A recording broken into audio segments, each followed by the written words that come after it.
Oh, freedom. That's my theme song. And I think after I share what I'm going to share with you tonight, you can see why it's my theme song.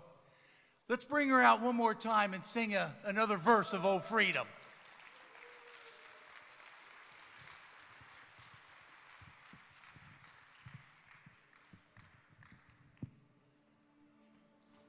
It's one more time. One more time. Come on out. That was wonderful. Let's sing it together. Yeah. Let's everybody stand and let's sing it. Oh, freedom. Verse in English? Yes.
Verse in Korean.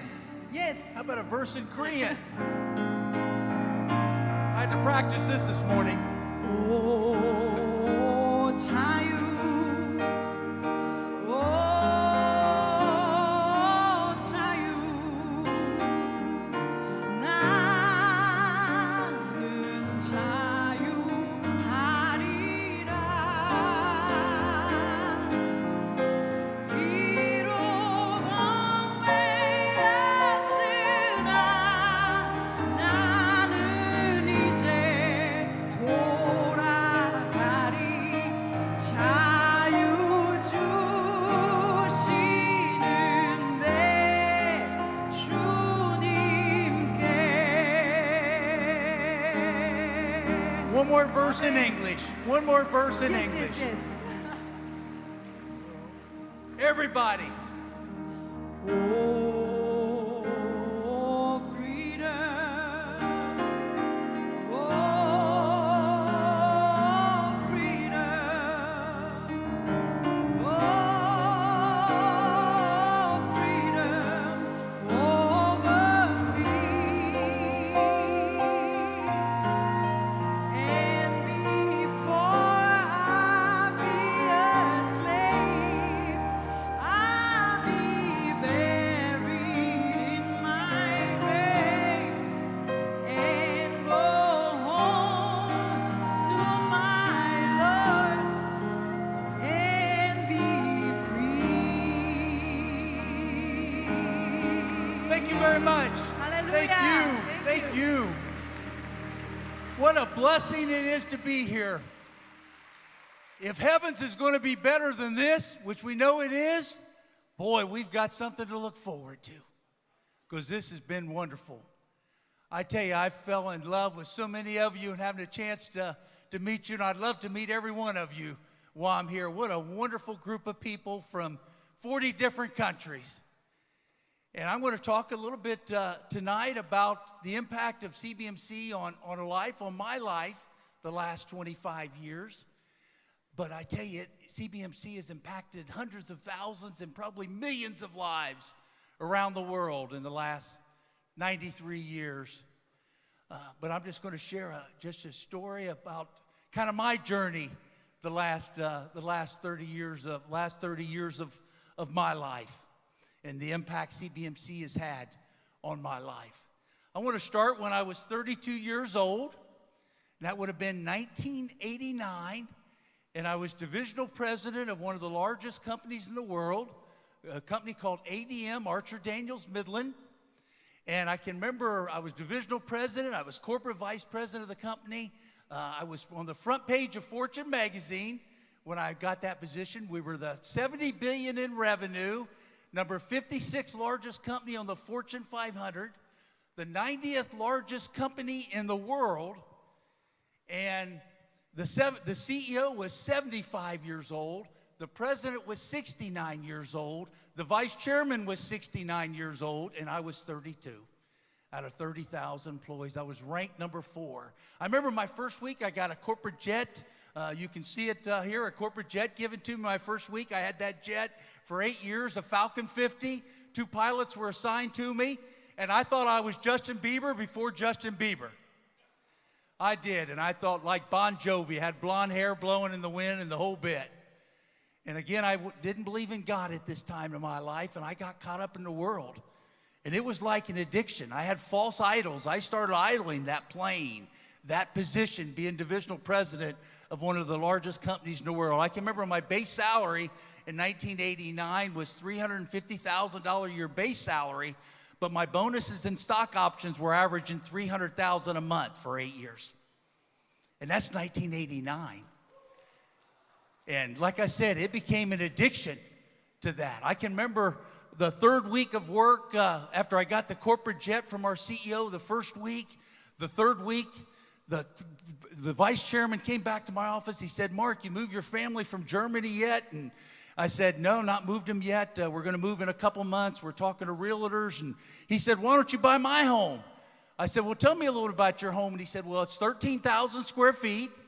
This is our 75-year-old CEO at the time, said that. It's 13,000 square feet, 8-car garage, 3 golf greens on the property, 15 acres in horse riding stables where your kids can ride in an inside arena that's heated in the wintertime."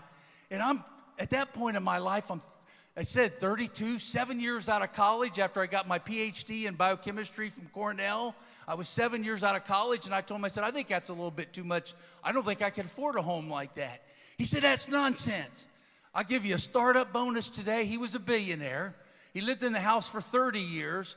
And the CEO before that, the founder of Archer Daniels Midland, his name was John Daniels, lived in the house for 40 years. So it was always been a home of an ADM CEO. So I thought, if you own that home, you're going to be CEO. And I said, so he said he'd give me a startup bonus, and he said he owned all the banks in Decatur, Illinois, where our headquarters were. He'd make a few phone calls, give me a good interest rate, and I'd just buy his home. I think he hired me just to buy his home. I think he had such a big home he couldn't find someone to buy it, and he hired me. But I bought that home my third week working there and had that home for 8 years. And I'll show you a picture of that home, 13,000 square feet. 3 golf greens, horse riding stables. It was a mansion, swimming pools. So at that point, I got addicted to that life. Like I said, it was like a rock star life. And I filled that 8-car garage with 8 cars. I had a Ferrari, 2 BMWs, 2 Mercedes. My wife's driving a 10-year-old Jeep. My wife, Ginger, she became a Christian before me. She became a Christian at 30. And she's driving a 10-year-old Jeep, and I had a new red Ferrari. And I said, "Ginger, let me buy you a yellow one, a yellow Ferrari." She said, "No, I want to be a good steward for God's resources." I couldn't even understand what that meant. I said, "Let me buy you a Ferrari." She said, "No, I want to be a good steward for God's resources. I don't think you are, Mark. I think you're wasting a lot of money, and I don't understand where you're doing or the track you're on." But she said, "I don't want a new car. I want to drive the Jeep I have. It's doing fine." 10-year-old Jeep, and I had 8 cars in the garage, Ferraris, BMWs, Mercedes, and so on. So let's fast forward a little bit. So now I'm a couple years with the company. That's my wife, Ginger. And we met, by the way, when we were 7th grade and in 8th grade, and went to all our high school proms together. We met when she was 13, I was 14 in the school band. And we've been married 44 years. And I know that sounds like a big number, but you're going to say it's a miracle, God, that she stayed with me when I finished sharing this journey. So the CEO came back to my office, a couple years with the company. He said, Mark, he's 77 years old now, and I'm 34. And he said some things have been going on in the company for the last 12 years, and now they need to start bringing me into it because they need a mentor. We all need mentors in our life, but this is not the kind of mentor you need. And this is an example of selfish leadership, not servant leadership. And so he started mentoring me on price fixing and fixing the ingredients of foods and ingredients that go into foods like Kellogg's cereal and Tyson Foods and beverages and iced teas. ADM's the largest food additive company in the world. And they had an international cartel that was earning hundreds of millions of dollars, sometimes $1 billion a year extra. And he was mentoring me how to do it. So I'm 7 months learning this and even making more bonuses now, even larger bonuses at this point, because I'm involved in illegal activity. And I made a comment to him. I said, Dwayne, isn't that illegal? He said, Mark, I'm telling you, everybody does it. It's the way business is done in the commodity business. And I'm thinking, he's 35 years as CEO. I'm 7 years out of college. He knows a lot more than me. So I started learning from him how to take over this cartel. Because he told me, he said, Mark, you get good at this, you're going to earn $10 million a year instead of $3 million a year. And that's all I thought of, is making as much money as I could, as fast as I could. So 7 months into it, Ginger asked me the question. She said, Mark, I've known you since you were in the 8th grade. Something's changed these last 7 months. Something you're not telling me. And I started sharing with her how I'm being mentored to take over this international cartel, fixing prices of ingredients that go into all your foods. And the company's earning an extra $1 billion a year in profit from this. And she said, Mark, it's terrible. That's a fraud. She said, is that legal?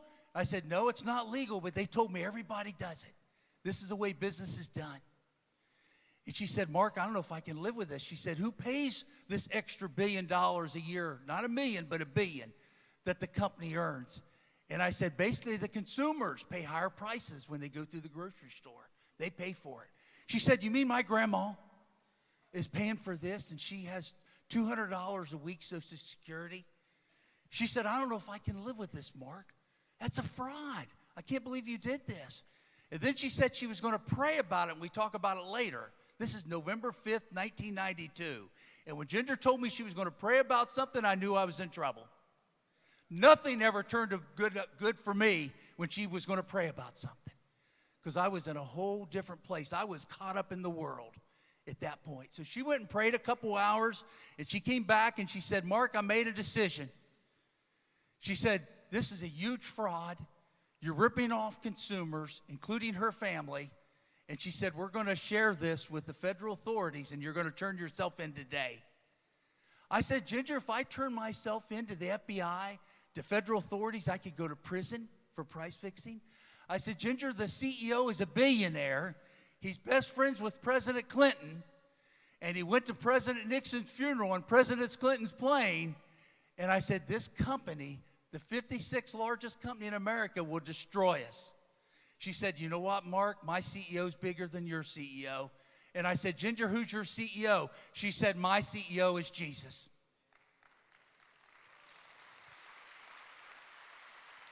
And I said, Ginger, I can't see Jesus. I can't talk to him. I don't know him. But I know our CEO lived in this house for 35 years, and he lives 7 miles down the road right now, and he will destroy us.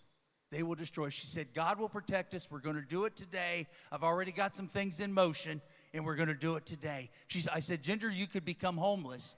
And she said, I'd rather be homeless than live in a house with illegal activity. So that very day, we're sitting in front of the FBI. I don't know how many of you ever went to the FBI and told them you're stealing $1 billion a year, but it's an interesting reaction. So we're sitting in front of the FBI, and we're telling them about this price-fixing case, stealing $1 billion a year from consumers all around the world. And the FBI, at the end of those 4 hours of sharing with the FBI, they gave me a choice to either be arrested or wear a wire for them to go after the kingpins that's been doing it for 12 years, since I've only been involved 7 months. So I sure didn't want to get arrested at 34 years of age. So I became an informant, and ladies and gentlemen, that's the difference between an informant and a whistleblower. A whistleblower is someone who sacrifices everything to do the right thing. That was my wife, Ginger. An informant is someone sitting in front of the FBI, and you have a choice to either get arrested or wear a wire. And that was me. Huge difference between a whistleblower and an informant. So I started wearing a wire. I wore a wire every day, every Monday through Friday, 8, 9, 10 hours a day, how many ever hours I was at work, and I did that for 3 years. 3 years. I want to show a lamp. This green lamp had the video camera in it because the FBI wanted to also have video feed of this largest price-fixing case in U.S. history at the time. They knew ADM was a large company. They were going to go to trial. It became a 7-week trial in Chicago. So the video feed was made from this green lamp. And ladies and gentlemen, that green lamp was in Shangri-La Hotel in Singapore with 11 of my co-defendants, where we were fixing prices of ingredients, food ingredients. And a couple weeks later, that green lamp, same green lamp, and the same 11 co-defendants, it was in the Mandarin Hotel in Hong Kong. That green lamp actually made it to a price-fixing meeting in Seoul, Korea. And then that green lamp was in Maui, Hawaii. Then there was a meeting in Four Seasons, Chicago. That green lamp was at 2 or 3 meetings a month with the same 11 guys sitting 5 feet from them. Thank God there wasn't a woman criminal among us. And it also is an example, because a woman would have said, that green lamp is following us around the world. But it also showed this: greed blinds you. All they could see was the millions of dollars of bonuses that they were going to earn from this international cartel, this price-fixing scheme, and they didn't see what was 5 feet from them, which was this green lamp. It showed me for 3 years that greed absolutely blinds you. So at the end of this, the FBI was so appreciative of me risking my life, and I lost 60 pounds during that time, and I was under so much pressure. The FBI said, Mark, if they catch you wearing a wire, they're going to kill you. This is serious stuff. This is billions of dollars involved. People are going to go to prison. There's billionaires that are co-defendants, and they said, Mark, someone's going to kill you if they learn you're wearing a wire. This is serious stuff. And I heard that 2 or 3 times a week for 3 years. I was falling apart. So at the end of this, the FBI gave me a deal of a lifetime, 6 months. 6 months in federal prison. All the others were going to go to prison for several years, but for all my cooperation, 6 months. And my lawyer called me in Chicago, and Ginger's by my side, and they said, Mark, you got 48 hours to sign this, 6 months in prison. And I said, I don't know if I can do 6 months in prison, a Martha Stewart sentence. And Ginger looked at me. She said, Mark, I beg you to sign this. Let's get it behind us. And I looked at Ginger, and I said, Ginger, it's all your fault that I'm in this mess. It's all your fault that I had to wear a wire for 3 years.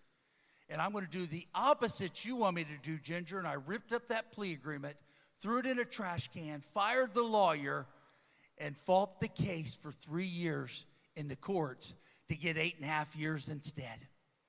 And I had a 6-month plea agreement right in my own hands. I was my own worst enemy every step of the way. I was so depressed with a 6-month sentence, so depressed, that I pulled my car in one of the garages. I wrote a 17-page letter to Ginger and my kids, and I tried to kill myself. I didn't want to live. I couldn't imagine. I would have went into prison at age 38 and got out at 38 with a plea agreement. Now I'm going to prison at age 40 and getting out at 48. And I just thought I'd never have a family when I got out. My family wouldn't stay with me. Who's going to hire me? Even though I have a PhD from an Ivy League university in biochemistry, who's going to hire me with a convicted felon coming out at 48? I thought life was over. I was hopeless and helpless, did not have God in my life, and tried to kill myself. I was hospitalized for a month, heavily medicated during the time, and sent home. The judge gave me 7 months before I had to show up to federal prison, 7 months to get back on my feet. And a man showed up. I want to just show, this is kind of these books in this movie, several books. There's a movie on the case, Discovery Channel documentary. The FBI was a little upset of the accuracy of the movie, so they did a documentary on the case. That's Ginger and I with my identical twin, Matt Damon, who played me in the movie The Informant. You can see we look just alike. By the way, Matt Damon's the one in the middle, not me, if you don't know which one I am. And that's Ginger there. But what happened the last 25 years? Did life end when I went to federal prison? I thought it was. I tried to take my own life. So I thought my life was ending. But what's happened the last 25 years since? Well, the impact of CBMC is big. This man named Ian Howes, who's one of the good friends of Mark Hofert, who taught one of the breakout sessions today and yesterday, Ian Howes showed up at my house. I didn't know him. I lived in Chapel Hill, North Carolina. I was CEO of a different company. I couldn't stay at ADM, so I went to be CEO of another company for 3 years during those 3 years in the courts. And Ian Howes, now I know why I was in Chapel Hill for, because Ian Howes lived in Chapel Hill, and he was a CBMC member. He was also CFO of a large biotech company, and he showed up at my house. He said, Mark, prison's going to be the beginning of your life, and you're going to find your true purpose in your life with the journey you're ready to start. He was telling me it's the beginning of my life, and I'm 7 months from going into federal prison. I couldn't grasp it. I said, Ian, how can that be? He said, Mark, I'm going to introduce you to God, and I'm going to introduce you to Jesus. I said, Ian, my parents are Christians, and they forced me to go to church as a youngster. I said, Ian, my wife is a Christian for several years, and I've been going to church with her and our kids. I already go to church. He said, Mark, I'm not talking about going to church. I'm talking about a personal relationship with Jesus, and I'm going to introduce you to him. And he had a study called Operation Timothy that's been talked about here on stage. So he started taking me through Operation Timothy. He knew I had to go to prison in 7 months, so it wasn't 1 hour a week. It was 6-7 hours a week. This was a crash course in Operation Timothy. And it started giving me hope. And I had one block from me crossing the finish line, is that I had 8 years of college in the sciences, Ohio State University and then Cornell University in New York, and I never met one Christian professor in those 8 years. And I had plenty of professors, especially when I got to Cornell, said, if you believe in God, you can't be a scientist. If you believe in God, one of them said, you can't be in my class. And I heard so much of that for 8 years, I thought my parents were Christians because they didn't go to college. And they didn't know better. That's where I was at my early 20s. And that was the block. Ian Howes got me 90% there. But my second week in prison, after Ian Howes continued to disciple me, a man named Chuck Colson showed up. My second week in prison. Chuck Colson was the White House counsel under President Nixon, and he went to prison in the Watergate scandal. He had an office right next to the Oval Office in his 30s. And then he was in prison for $20 a month by the time he was 40, just like me, going in at 40 at $20. I was $3 million a year for 8 years, and I was $20 a month for 8 years. And Chuck Colson became a Christian in that journey. And he showed up in my prison, and he started sharing with me, and I said, I have a guy been discipling me for 7 months. And I said, I'm learning a lot about God and Jesus. He said, Mark, if you surrendered your life, and I told him about the 8 years of college in sciences at an Ivy League university, and he went to an Ivy League university in Brown University, and he was told the same thing about don't believe in God. He said, Mark, I'm telling you, they're wrong, they're lying. I said, well, how do I know they are? He started sharing me article after article, book after book, some of the best scientists in the world that believe in God. Even Albert Einstein wrote an article. Albert Einstein wrote an article that only God could create the universe and only God could create man. And Albert Einstein's a pretty smart guy. Sir Isaac Newton wrote as much about Jesus as he did about science. Francis Collins, who discovered the human genome, is a Christian. He showed me a book that an atheist in Minnesota, a PhD biologist, that he studied it for 10 years because he wanted to prove to his friends that God did not exist. And this atheist became a Christian because of 10 years of research. It proved to him God exists and Jesus is the Son of God. And he wrote a book called Surprised by Faith. I read that book, and I got down on my knees that day on June 4th, 1998, the month after I turned 41, 25 years ago, and I said, how can you be a scientist and not believe in God? And I became a Christian that day on June 4th, 1998, and it changed my life, and it changed my life forever. And then I thought, well, Ian Howes and Chuck Colson said, I'm going to find my purpose in my life. I'm 3 months in prison. I got 8 years to go. What can my purpose be? And I looked at those Operation Timothy books that Ian Howes was going through with me. I looked at that Bible that Chuck Colson was pouring into me with. They both were discipling me. And I thought, where are people more hopeless and helpless than federal prison? And I started trying to use my time in productive ways. And I started discipling guys one-on-one using Operation Timothy. And I took 61 guys through Operation Timothy one-on-one while I was in prison. My prison years were the most productive years of my life. At $20 a month, I basically became a free man in prison. That's why I love that song, Oh Freedom. I had to go to prison to become a free man. Because I was tied and addicted to greed prior to prison. That was prison, the life that I had before I went to prison. A free man when I went to prison. And then I helped these guys that I was discipling get their GEDs, helped some of them get 2-year college degrees. And I couldn't wait to wake up in the morning to see what God had in store.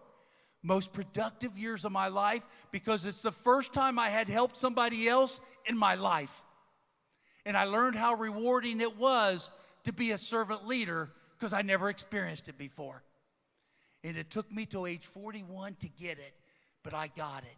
And I've been on fire for Jesus ever since. And I thank God for CBMC and using CBMC to reach out to people like me.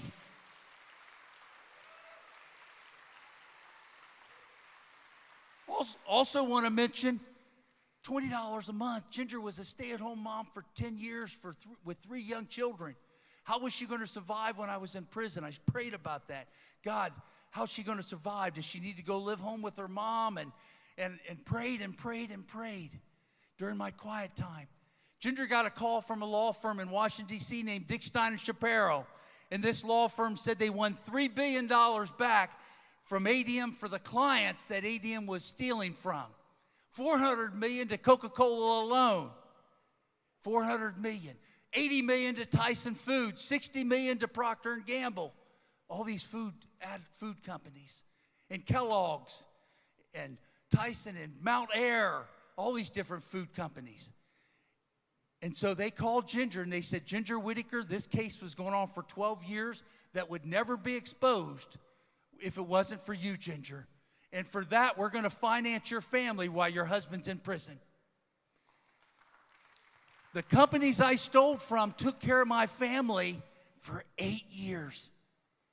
A miracle of God. A miracle of God.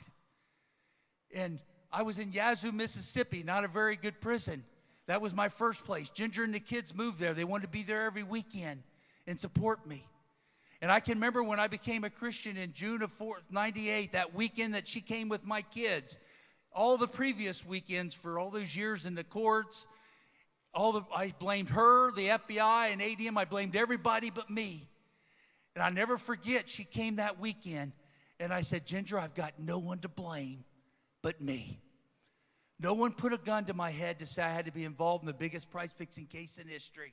I could have walked away, not been addicted to the compensation, not be addicted to the plane, the mansion, and I could have walked away. And that was the first she heard that I had no one to blame but myself. And our marriage started healing at that point. And then I got moved to Edgefield, South Carolina, and she moved there. Then the FBI, for all my cooperation, got me on a Navy base for the last 5 years of my sentence in Pensacola, Florida, and Ginger moved there. She moved to 3 different states to live next to me and brought my kids every weekend. In the book, Against All Odds, which is more about her than my role, they added the days up that she spent 8 hours a day in federal prison, and it added up to 3 years and 8 months. That Ginger sat visiting me in federal prison, it added up to 3 years and 8 months, her 8-hour days. It's a miracle our marriage survived. A miracle. And then when I got out of prison, I said, God, I want to continue to be a servant leader. I don't want to fall back in that greed trap. What can I do? Who would hire me? I learned air conditioning and heating while I was in prison because I wanted to be able to make a living for my family. And I got out of prison. I had 4 offers from pharmaceutical companies the day I got out. And I joined a company with a Christian CEO that was involved with CBMC in Fresno, California. Cypress Biotech, a cancer research company. And I started off like someone the level of college. At 48, started off all over again. In 4 promotions, I became the COO, the number 2 of that company. But this time doing it God's way, not my way. In a miracle. And I'm still in that advisory board of that company today. And then I became for 8 years the COO of CBMC in the United States, CBMC USA, for 8 years. The very ministry that reached out to me. I became COO there for 8 years. And that position equipped me for where I'm at now. And I work for Coca-Cola Consolidated, a faith-based, publicly traded company. We're going to talk a little bit more about that in a minute. But that's what CBMC prepared me for. So even what I do today, CBMC prepared me for that. And I still disciple. I got 6 Timothys now. I've had Timothys for 25 years.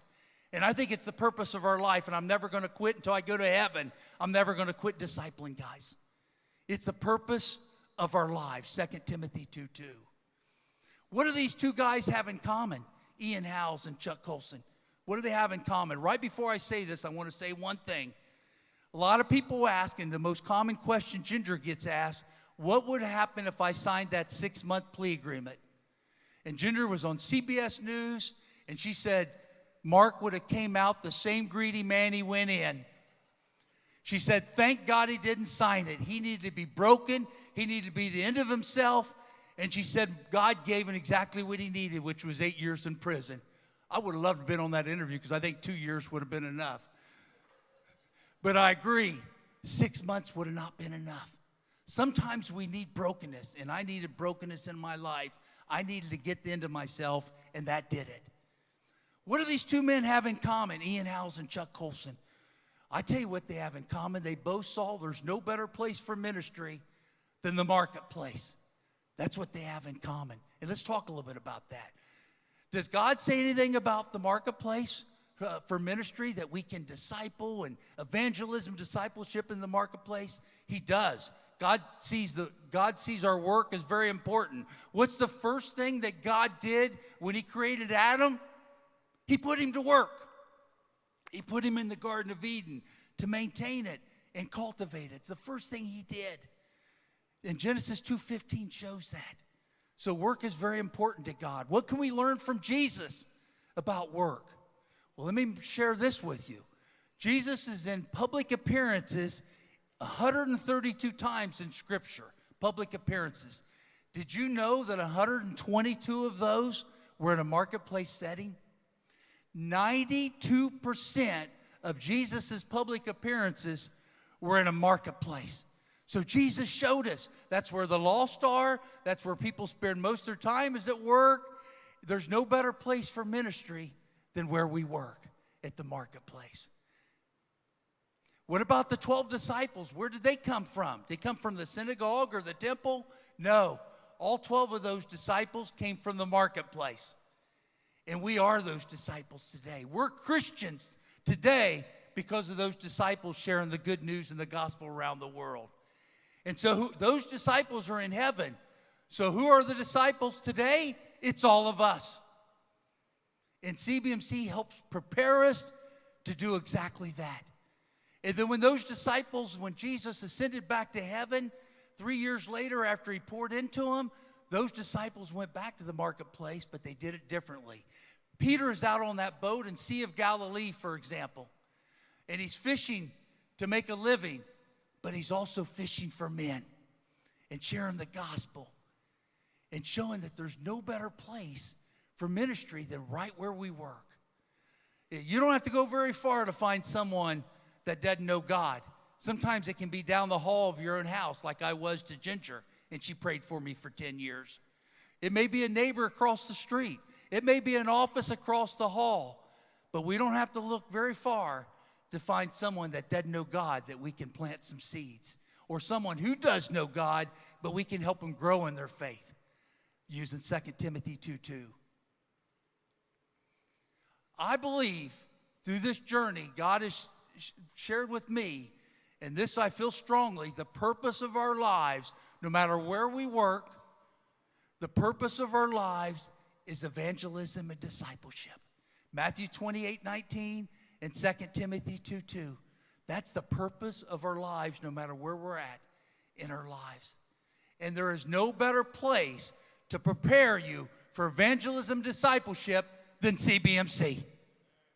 No better place. I want to share a little bit about how we live that out at Coca-Cola Consolidated. We're a publicly traded company on the NASDAQ. We're 17,000 employees. We're the largest Coke bottler in America. And I want to share how we've turned it in the last 23 years to a faith-based company. The purpose, this is our official purpose statement on our invoices, on our pay stubs.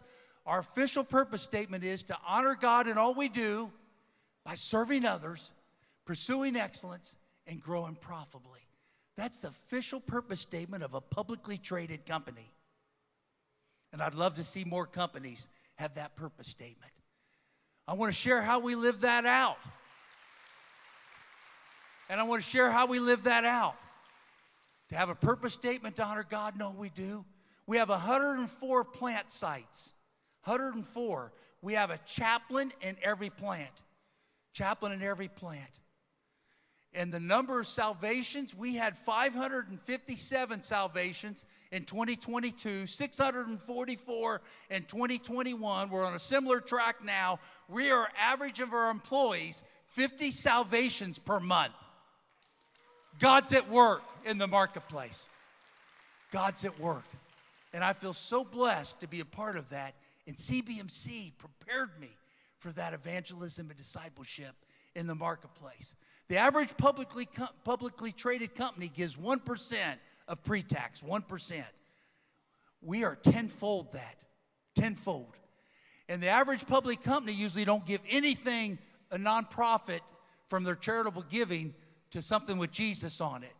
We give almost exclusively to ministries that are all about Jesus. And we're about tenfold the giving of the average publicly traded company. We have over 100 prayer groups and Bible studies in our company. You go to our plants, in every corner, a prayer group, a Bible study ongoing. So we hire ones that don't know Jesus yet, and they walk into that plant site. They got a chaplain coming up to them. They got a prayer group in that corner. They got a Bible study going in that corner. They say, what in the heck is going on here? And they start learning and growing, and we get 50 salvations a month because of it. God is at work in the marketplace. And I feel so blessed to be a part of it. And discipleship, we disciple these ones that give their life to Jesus. Then we disciple them. We have a discipleship program. And then we also get them connected to a local church. We want them to grow in their faith. And then all of a sudden their spouse become Christians and their kids become Christians. And it multiplies. God is at work.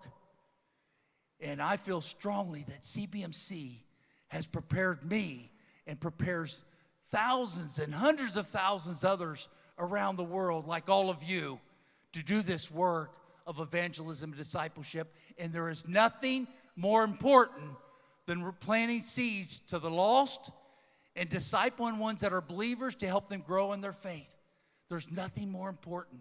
It's the most important assignment that we have from God is evangelism and discipleship.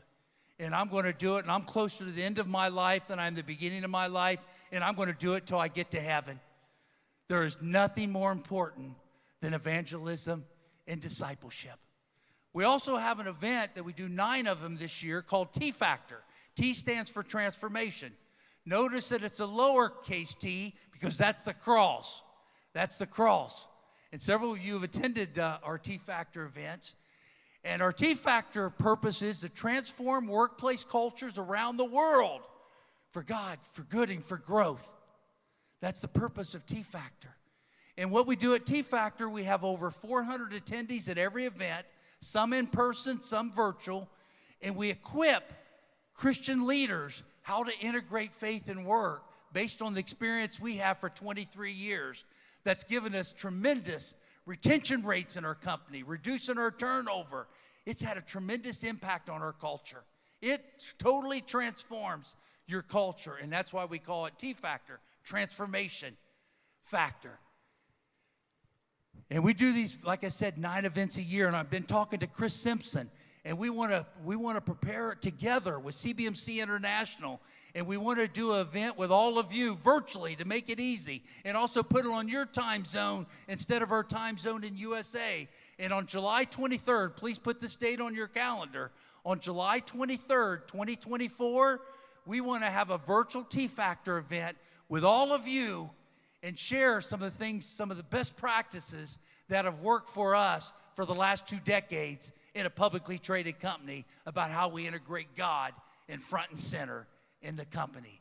So put July 23rd on your calendar, and Chris Simpson's going to be doing the welcome of the event. He's going to be doing the closing. This is going to be a CBMC International event, but we're going to share some of that in this event. We're going to share some of the best practices that we have within Coca-Cola Consolidated. That's my contact information, but I want to tell you this, a couple things as I close. I am a PhD scientist from an Ivy League university. A lot of people say scientists don't believe in God. I'm a PhD scientist from Cornell University, an Ivy League, and God does exist, and Jesus is the Son of God, and I have zero doubt about it. And I want to close in this. Evangelism and discipleship is the purpose of all of our lives. We need to be praying every day about God put people on our path that don't know Jesus and that will speak through us to plant seeds. There is nothing more important than reaching the lost and trying to leave no man and no woman behind. Evangelism, discipleship is the purpose of our life. I don't care if you're a doctor, you're a nurse, you work at Coca-Cola, you're at CBMC, no matter where you work, no matter what company you work, it needs to be part of our lives. And there's nothing more important. And I'm tremendously blessed that I got a wife that stayed with me after I threw a 6-month plea agreement in her face. Only God could save our marriage. And we're 44 years married. I work for a company, and I'm vice president and an officer of the company. And I stole from them 30 years ago, and I work for them today. Miracles of God. God's at work. There is no doubt about it. He's at work every day. And I've heard that from all these stories that people are sharing here on stage. And we're blessed to be part of it. I love all of you. I love meeting you. I'd love to meet the rest of you while I'm still here. And it's such a blessing to be here. And I thank God that I was invited to come here and share the impact of CBMC on my life. And God bless all of you. Thank you.